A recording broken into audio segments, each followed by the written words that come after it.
In this tutorial, I'm going to show you how to search in Google Sheets so you can quickly find any word, number or value without scrolling through your entire spreadsheet.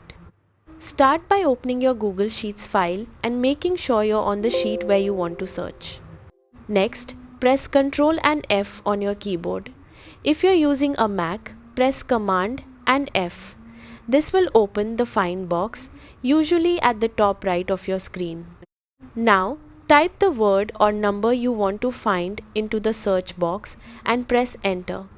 Google Sheets will instantly jump to the first matching result and highlight it for you. If there are multiple matches, use the arrows in the Find box to move forward or backward through each result. This makes it easy to scan all occurrences without manually searching.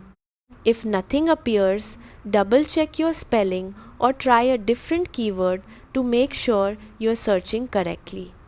For more advanced options, click the three dots in the search box. This opens Find and Replace, where you can search for a value and replace it across your entire sheet. And that's it. You've successfully learned how to search in Google Sheets, making it much faster to find and manage your data.